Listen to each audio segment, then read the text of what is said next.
సినిమాల్లో హైందవ ధర్మం మీద దాడి ఎలా జరుగుతుంది, హైందవ ధర్మ హననం ఎలా జరుగుతుంది అనేది ఒక 3 కోణాల్లో 3-4 ఉదాహరణలో క్లుప్తంగా విభజించి వివరించే ప్రయత్నం చేస్తాను.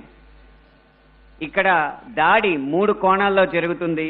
అందులో ఒకటి కావ్యేతిహాస పురాణాలని వక్రీకరించడం, 2 తెర మీద కనిపించే పాత్రల్లో వినిపించే పాటల్లో హైందవ ధర్మాన్ని దుర్వినియోగం చేయడం, 3 తెర వెనక మా ముందు అన్యమతస్థుల ప్రవర్తన. ఈ 3 అంశాల్లో మొదటిది కావ్య పురాణేతిహాసాల వక్రీకరణ. వాల్మీకి రామాయణం, వ్యాస భారతం భారత సాహితీ వాన్మయ శరీరానికి 2 కళ్ళ లాంటివి. కానీ అదే వ్యాస భారతాన్ని, అదే వాల్మీకి రామాయణాన్ని వినోదం కోసం వక్రీకరించిన సందర్భాలు కోకొల్లలు.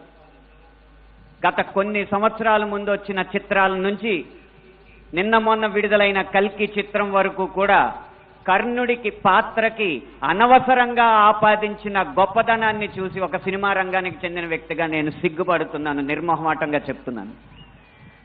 అది కూడా ఈ కృష్ణా జిల్లా గడ్డ మీదే నిలబడి చెప్తున్నాను. అప్పటి చిత్ర దర్శకులు, ఇప్పటి చిత్ర నిర్మాతలు ఇదే జిల్లా వారికి చెందిన వారైనా సరే పొరపాటు అని మనం చెప్పకపోతే ఈ హైందవ ధర్మంలో పుట్టినట్టు కాదు, ఈ హైందవ ధర్మాన్ని ఆచరించినట్టు కాదు, హిందువుగా ప్రకటించుకోవడం వ్యర్థం అని చెప్పి ఘంటాపథంగా తెలియజేస్తున్నాను.